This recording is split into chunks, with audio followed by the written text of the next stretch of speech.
Good morning students and welcome to class 10th. Today we are going to start chapter number 9 of your geography portion. Students, in our last class we discussed about the water resources of India, in which we discussed the traditional water conservative resources and also discussed the multi-purpose project of India and Rajasthan. Today's our chapter is concentrated over the agriculture production of the India and the major food crops and cash crops of India. तो बच्चों, आज का जो class है उसमें basically आप देख रहे हैं chapter number 9 agriculture in India, हमारा जो ये चैप्टर है आज का। और इस चैप्टर में आज हम लोग डिस्कस करेंगे कुछ सीजनल क्रॉप्स के बारे में, साथ में बात करेंगे कि इंडियन एग्रीकल्चर को कितने पार्ट में, कितने टाइप्स में डिवाइड किया गया है। तो इसी के साथ हम लोग ये भी जानेंगे कि इंडिया की जो एग्रीकल्चर है उसको सीजन बेस पर और यूजेस के बेस पर 2 कैटेगरी में सब डिवाइड कर पढ़ा जाता है। ठीक है स्टूडेंट, इसी के साथ एक और बात कि इंडिया, आप सबको पता है कि बेसिकली हमारी कंट्री जो है एग्रीकल्चरल कंट्री है, जहाँ पर 50% से भी ज़्यादा पॉपुलेशन डायरेक्टली एग्रीकल्चर से रिलेटेड है। तो सिंपल सा आप समझ सकते हैं कि आपको ये भी पता है कि भारत जो है गांव का देश है। मोस्टली पॉपुलेशन हमारे देश की जो है वो आज भी विलेज सेक्टर में रिसाइड करती है, गांव में रहती है।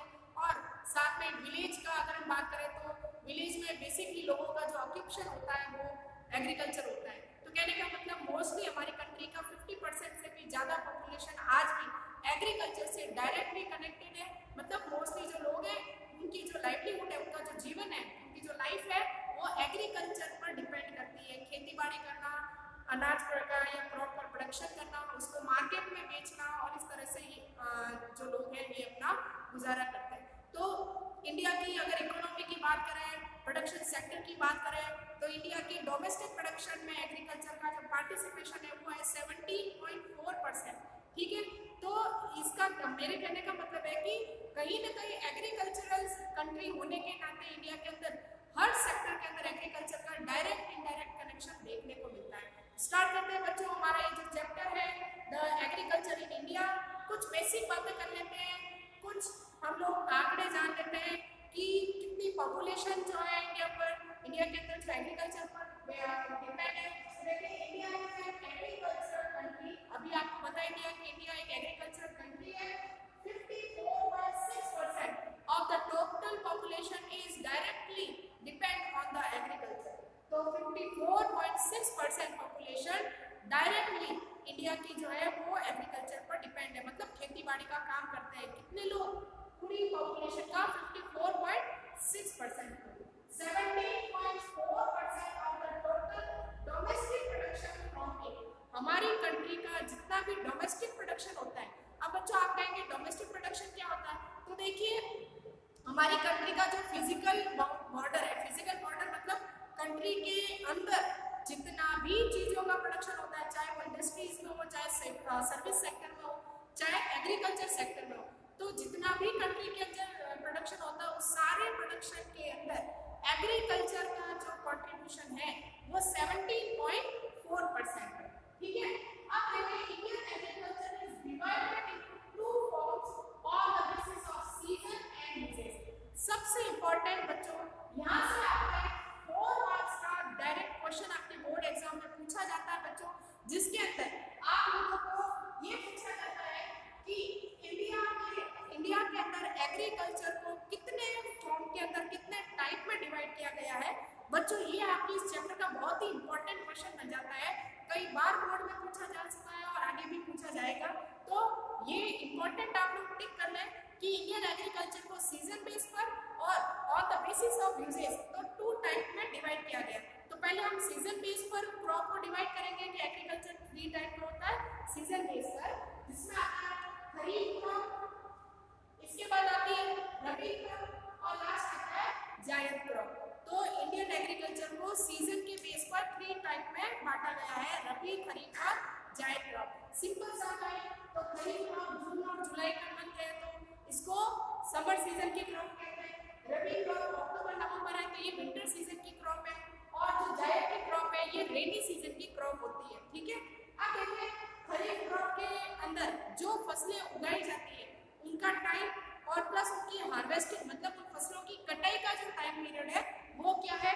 तो देखिए बच्चों कि ये जो फसलें हैं जो खरीफ क्रॉप में जो क्रॉप्स आती है उनका बीज बोने का समय जिसको हम कहते हैं सोइंग टाइम। तो सोइंग टाइम है जून टू जुलाई, मतलब खरीफ क्रॉप जून और जुलाई के बीच में बोई जाती है और इनको हार्वेस्ट किया जाता है अक्टूबर टू नवंबर और इन फसलों की ये फसलें तैयार हो जाती है और बाद में इनकी कटाई कब होती है अक्टूबर से नवंबर के बीच में। अब बात करते हैं कुछ इंपॉर्टेंट जो खरीफ क्रॉप है कौन कौन सी है। तो देखिए राइस, मेज, मिलेट, ग्राउंडनट और मूंग, ये कुछ एग्जांपल है। तो राइस है, मेज है, मिलेट है, ग्राउंडनट है, मूंग है, ये सारी की सारी क्रॉप जो है बच्चों वो खरीफ क्रॉप में आती है। आगे देखते हैं सेकंड नंबर पे रबी क्रॉप। रबी क्रॉप का जो सोइंग टाइम पीरियड है वो है अक्टूबर टू नवंबर, मतलब इस फसल के बीज कब बोए जाते हैं अक्टूबर से नवंबर के बीच में और हार्वेस्ट का जो टाइम पीरियड है मार्च टू अप्रैल और मार्च और अप्रैल के बीच में इसकी कटाई कर ली जाती है फसलों की। अब रबी क्रॉप में कौन कौन सी क्रॉप्स आती है।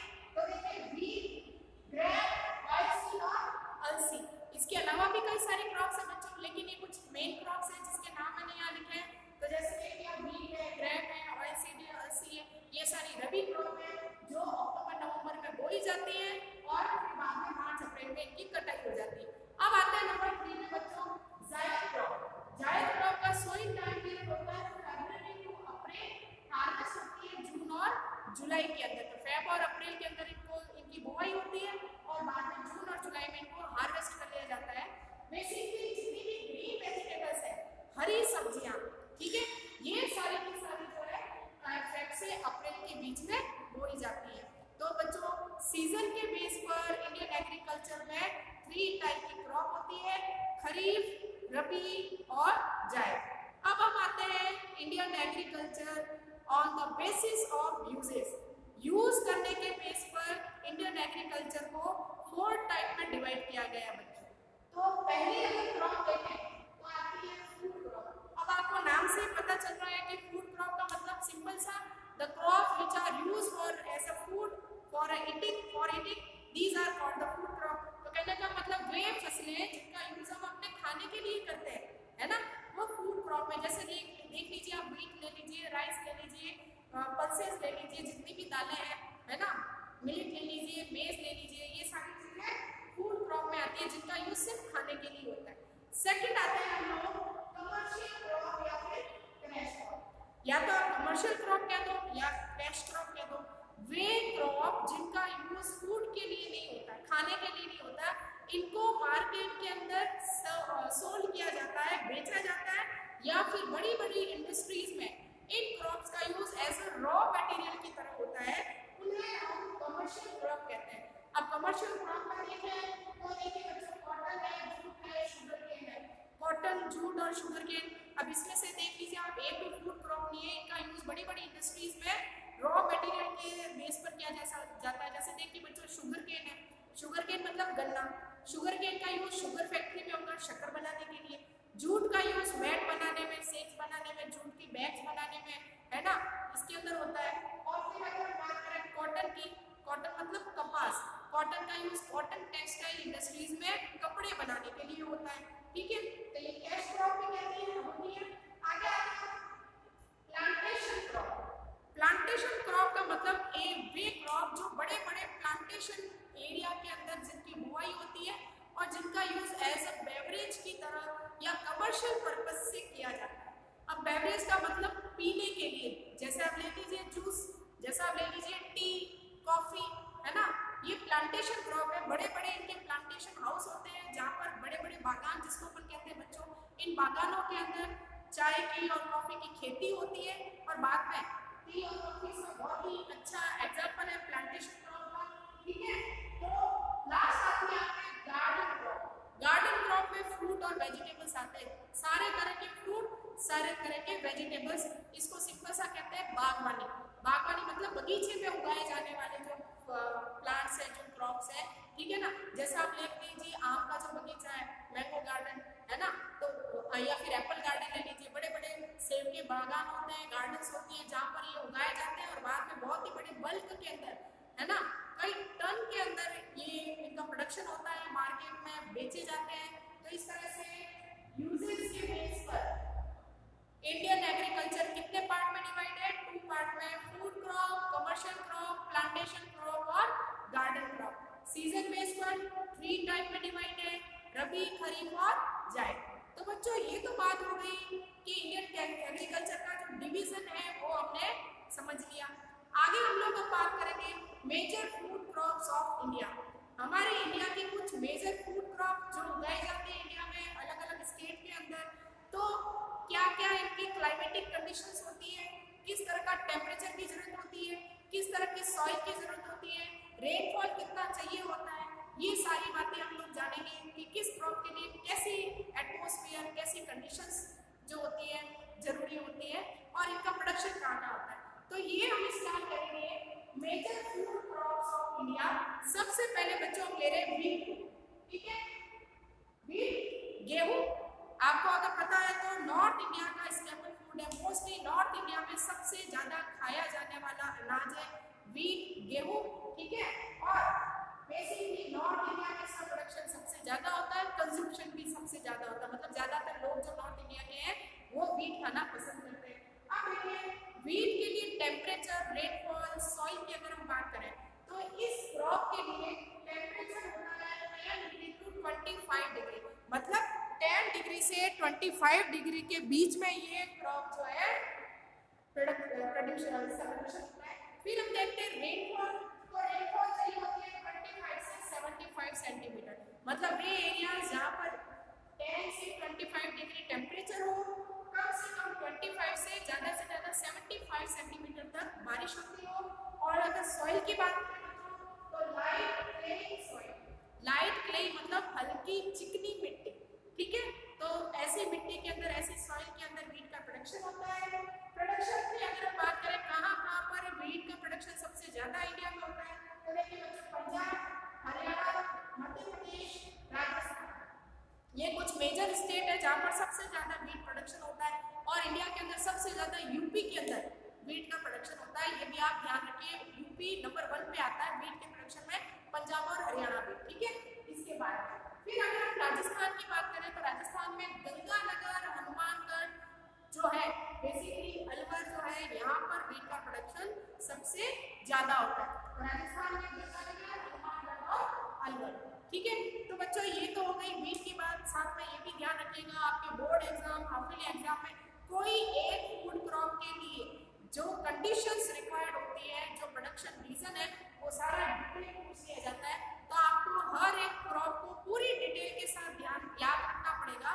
तो यहाँ पर बोर्ड पे जो पॉइंट मैंने लिखे हैं ये सबसे इजीएस्ट तरीका है इसको समझने का भी और इनको अपने माइंड में याद रखने का भी, ठीक है। अब सेकंड क्रॉप हम लोग देखें बच्चों, तो ये है आपकी राइस, चावल।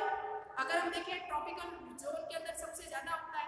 और अगर वर्ल्ड लेवल पर देखें तो वर्ल्ड लेवल पर सबसे ज्यादा खाया जाने वाला जो फूड क्रॉप है वो है व्हीट, जो कि पूरी वर्ल्ड का स्टेपल फूड है। दुनिया के हर देश के अंदर आपको चावल देखने को मिलेगा, ठीक है।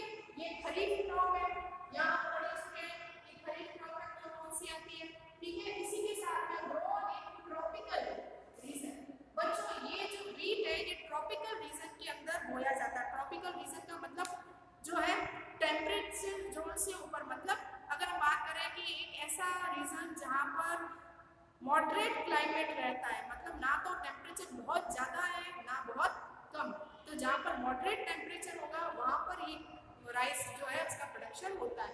अब अगर हम बात करें टेम्परेचर, रेनफॉल और सॉइल की, तो देखिए बच्चों राइस के लिए 19 डिग्री से 27 डिग्री टेम्परेचर होना चाहिए। और रेनफॉल की बात करें तो 75 सेंटीमीटर से 200 सेंटीमीटर तक रेनफॉल चाहिए होती है, मतलब सबसे ज्यादा पानी की जरूरत, सबसे ज्यादा बारिश की जरूरत चावल की फसल को होती है।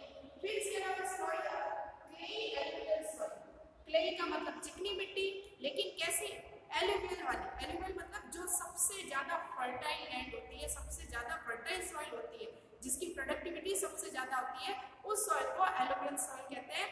ये सॉइल रिवर डेल्टा के अंदर ही मिलती है, मतलब नदियों के बहाव क्षेत्र के पास में जो सॉइल मिलती है वो एलुवियल सॉइल होती है।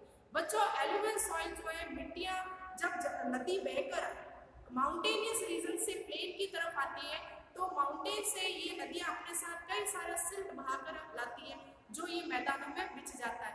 जो मिट्टी नदियाँ अपने साथ लाती है और बाद में ये मैदानों में बिछ जाती है, बहुत ही फर्टाइल जो सॉइल होती है, ऐसी सॉइल राइस के लिए जरूरी होती है। अब देखिए in India rice is grown according to season. India में राइस का प्रोडक्शन सीजन के अकॉर्डिंग किया जाता है, मतलब 3 टाइप की राइस जो है वो इंडिया में उगाई जाती है। तो इनका जो कैटेगराइजेशन है वो सीजन के बेस पर है बच्चों। कहने का मतलब जैसे विंटर सीजन में, समर सीजन में और रेनी सीजन में 3 सीजन्स के अंदर 3 अलग क्रॉप राइस की उगाई जाती है, जिसमें देखिए 3 क्रॉप्स हैं। अमन, अमन क्या है? एक तरह की चावल की क्वालिटी है जो उगाई जाती है मॉनसून सीजन के अंदर, मतलब बारिश के सीजन में चावल या राइस की जो क्वालिटी उगाई जाती है उसे अमन कहते हैं। सेकंड आता है ओस, ये उगाई जाती है बच्चों विंटर सीजन में, मतलब विंटर सीजन में उगाया जाने वाला चावल जो है वो ओस चावल या ओस राइस कहलाता है।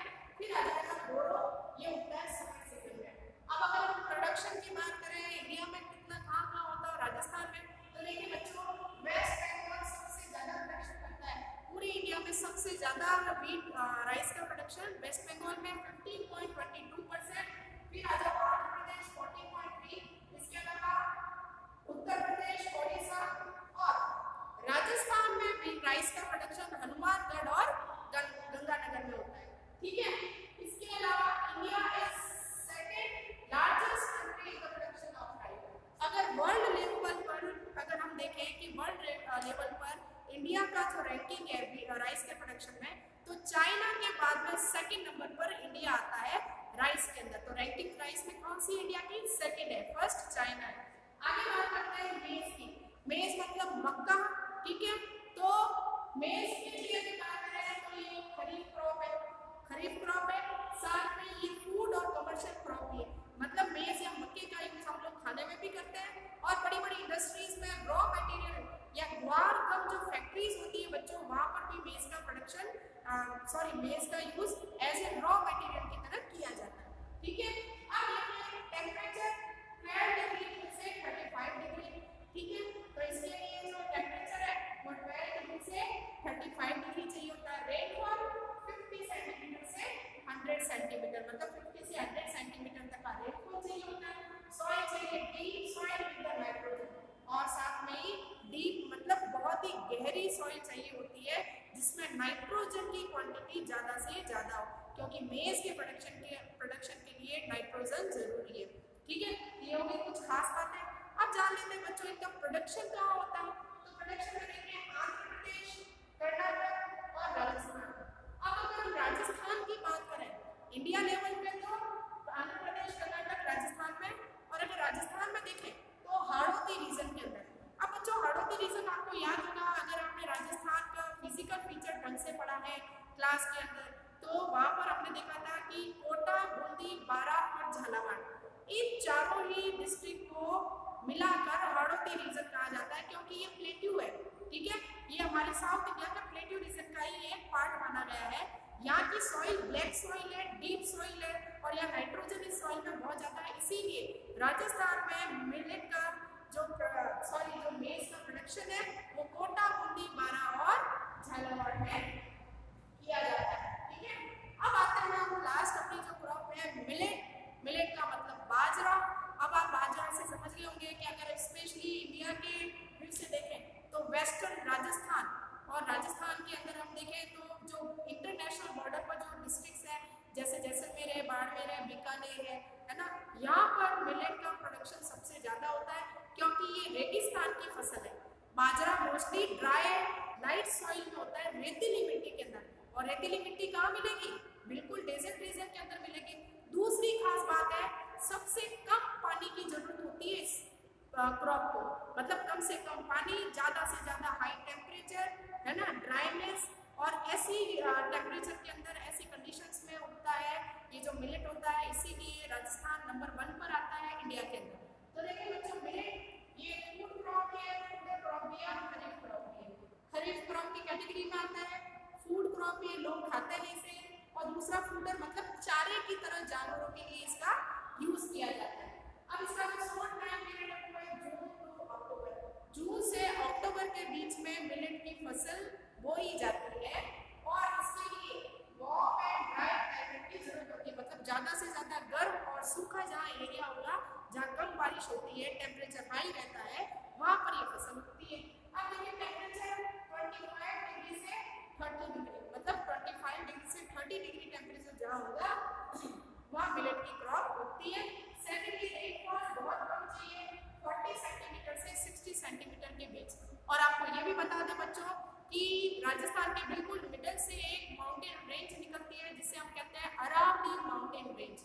अरावली माउंटेन रेंज के ईस्टर्न डायरेक्शन में 50 सेंटीमीटर से ज्यादा बारिश होती है और अरावली रेंज के वेस्टर्न डायरेक्शन में 50 सेंटीमीटर से कम बारिश होती है। तो वेस्टर्न राजस्थान में मिलेट का प्रोडक्शन ज्यादा होता है क्योंकि यहाँ पर बारिश कम, टेम्परेचर हाई रहता है। अब देखिए सॉइल लाइट सॉइल मतलब रेतीली मिट्टी, जो कहाँ मिलेगी? डेजर्ट रीजन में मिलेगी। अब देखते हैं बच्चों इंडिया में अगर इसका प्रोडक्शन देखें तो राजस्थान में सबसे ज्यादा है 42%, फिर आ जाएगा महाराष्ट्र में 20%, गुजरात में, और वापस आ जाते हैं कि अगर हम राजस्थान की बात करें तो राजस्थान में मिलेट का प्रोडक्शन सबसे ज्यादा कहाँ हो रहा है? तो देखिए राजस्थान में जयपुर, बाड़मेर, जैसलमेर, बीकानेर, ठीक है, और इसके अलावा सीकर के अंदर भी मिलेट का प्रोडक्शन होता है। वर्ल्ड लेवल पर अगर बात करें तो वर्ल्ड लेवल पर India is first in millet production in world. तो पूरी दुनिया में मिलेट के प्रोडक्शन में, बाजरे के प्रोडक्शन में इंडिया का फर्स्ट रैंक है। तो आज की क्लास में बच्चों हमने कुछ फूड क्रॉप्स के बारे में बात की है। कल के लिए एक नए टॉपिक के साथ हम लोग वापस मिलेंगे। तब तक के लिए thank you and good bye.